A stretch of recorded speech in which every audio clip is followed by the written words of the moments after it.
Série Un jour, un verset. Bismillahir Rahmanir Rahim. Alam nashrah laka sadrak wa wada'na 'anka wizrak alladhi anqadha dhahrak wa rafa'na laka dhikrak.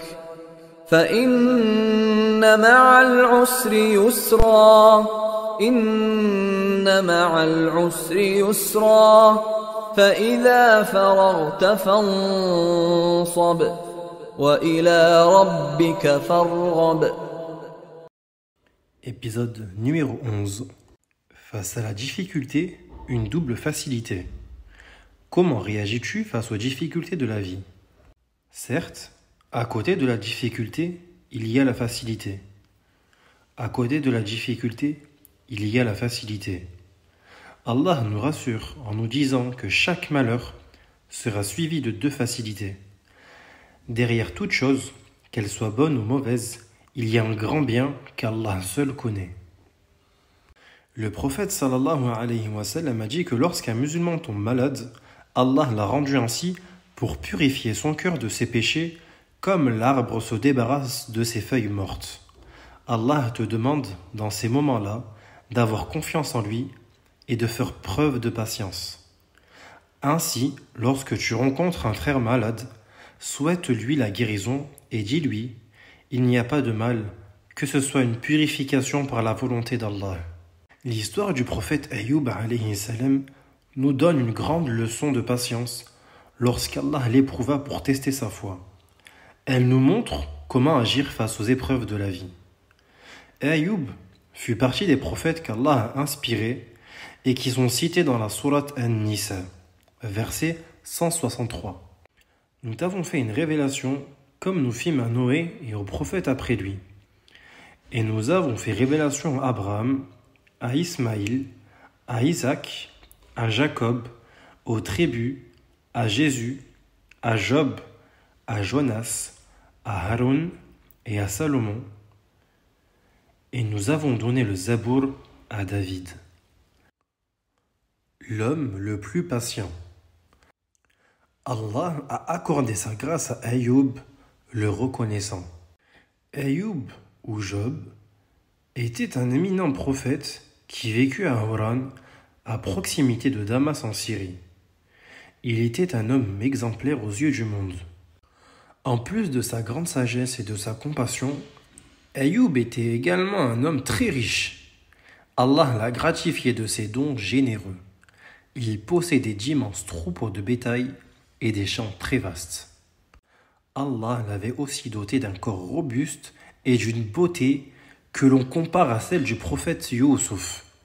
Enfin, il avait une femme admirable qui lui donna des enfants que tout le monde admirait. Ayyub alayhi salam sut donner à ses enfants une éducation parfaite, si bien que sa famille et lui-même rayonnaient dans toute la région. Pourtant, il restait fervent et sincère serviteur d'Allah et appelait sans relâche les autres à l'adorer. Ayyub alayhi salam a toujours su secourir le faible, recueillir et élever les orphelins, recevoir avec dignité et générosité les voyageurs de passage en sa contrée. Toujours souriant, il n'a jamais heurté la sensibilité d'un faible ou d'un démuni. Reconnaissant envers Allah qu'il l'avait si généreusement gratifié, Ayyub alayhi salam ne cessa jamais de louer son Seigneur et de répandre autour de lui ses biens bénis. Toutes ces richesses ne détourna pas Ayyub alayhi salam de sa mission sacrée qui consistait à guider les hommes vers l'adoration d'Allah, un Dieu unique sans rien lui associer. Ayyub alayhi salam, face à des épreuves terribles, Allah, gloire à lui, a voulu soumettre Ayyub alayhi salam à de rudes épreuves afin de mesurer sa patience et son endurance dans l'adversité après l'avoir connu reconnaissant dans l'aisance. Ayoub alayhi salam vit sa situation se détériorer et se dégrader dans tous les domaines. Il perdit ses biens et passa très vite de la richesse à la pauvreté. À sa force physique et à sa santé se substituèrent la faiblesse à la maladie. Les gens qui l'aimaient et l'estimaient se détournèrent de lui. Le diable lui-même se mit de la partie et essaya de le tromper et de le détourner de son attachement à Allah, de ses prières et de ses louanges. Mais cela, Allah ne le permit pas en confortant Ayoub alayhi salam dans sa foi.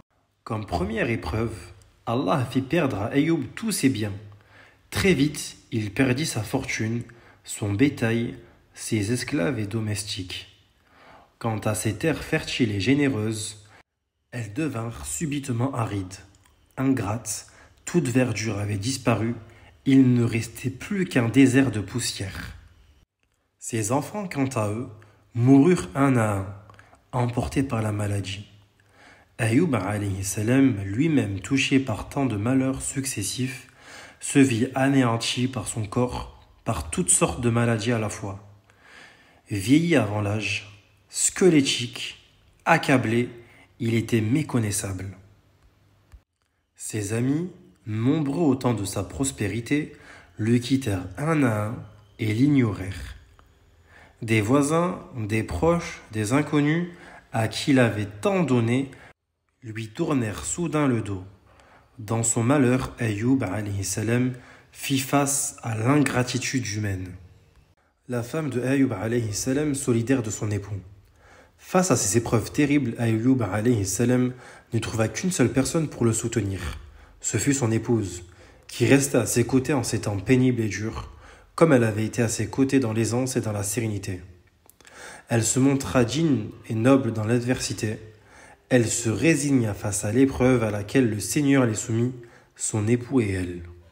Après avoir épuisé le peu d'argent qu'il leur restait, Ayoub alayhi salam et sa femme durent se résoudre à vendre leur maison. Ainsi, ils se retrouvèrent sans toit pour s'abriter du soleil de l'été et du froid hivernal. De plus, pour pouvoir se nourrir et soigner son époux, la femme de Ayoub fut réduite à travailler comme femme de ménage chez les riches de la cité. Mais elle se trouvait en elle la force morale pour endurer avec constance cette nouvelle existence au plus bas de l'échelle sociale. Ayoub alayhi salam subissait en plus de toutes ces privations des souffrances physiques indescriptibles, car son corps tout entier était rongé par des maladies multiples.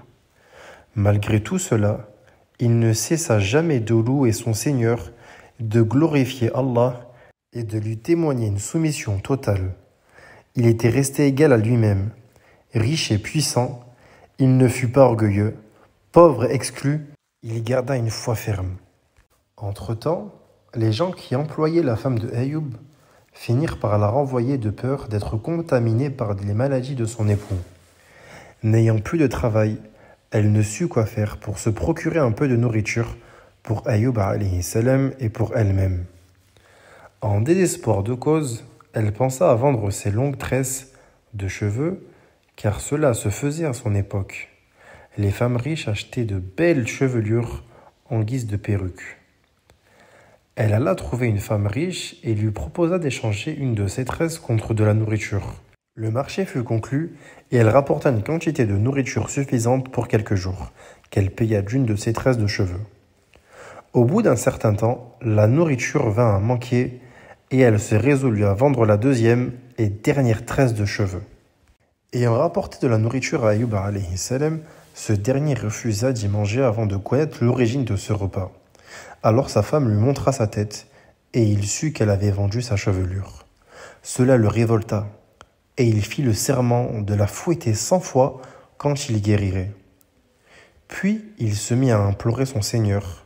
« Le mal m'a touché, mais toi, tu es le plus miséricordieux des miséricordieux. » Durant toute cette période terrible, seuls 2 frères de Ayoub lui rendaient visite pour le secourir, quelque peu et l'aida en l'absence de son épouse. Un jour, l'un des frères dit à l'autre, « Tu sais, Ayoub alayhi salam a dû commettre un péché immense pour qu'Allah l'abandonne et le fasse souffrir 18 années durant. » Ces paroles furent rapportées à Ayyub alayhi salam, qui en fut terriblement touché. Il s'écria: Allah est témoin de ma conduite. Il sait que je n'ai jamais péché. Il sait aussi que jamais je n'ai rencontré deux hommes en train de se battre sans que je n'intervienne pour restaurer la paix entre eux, de peur qu'ils ne blasphèment dans leur lutte. De même que je demandais le pardon à notre Seigneur à leur place pour leurs propos qu'ils tenaient. Non, assurément Ayyub alayhi salam était au-dessus de tout soupçon. Allah a mis fin aux souffrances de Ayyub alayhi salam. Ayyub alayhi salam, au plus profond de son calvaire, implora Allah afin qu'il le délivre de ses souffrances et de ses malheurs. Allah répondit à son appel et lui dit: frappe la terre de ton pied. Il frappa la terre de son pied et une eau fraîche en jaillit. Allah lui ordonna: voici une eau fraîche pour te laver et voici de quoi boire. En un instant, les douleurs de Ayyub alayhi salam disparurent ainsi que ses maladies. Il retrouva sa santé et ses biens.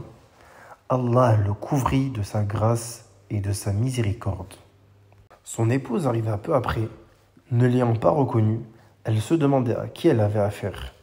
Elle demanda: ô créature d'Allah, n'as-tu pas aperçu Ayyub, le prophète d'Allah, le prophète éprouvé?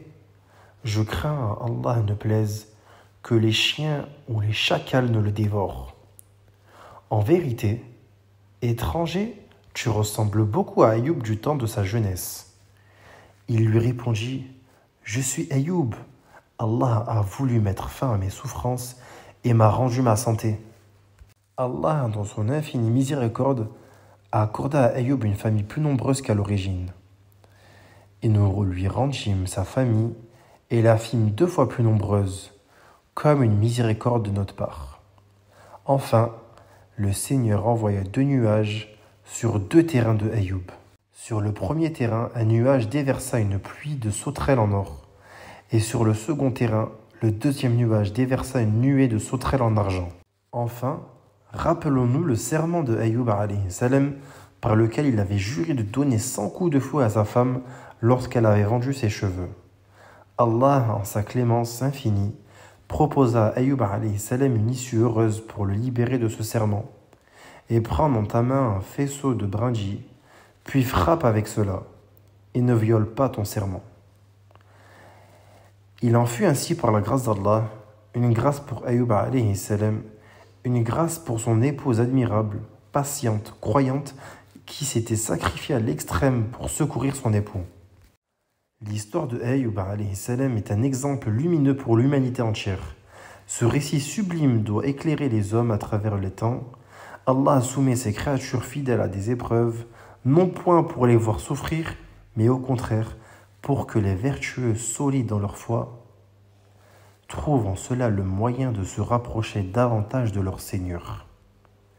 Nul n'a reçu de don meilleur et plus abondant que celui de la patience.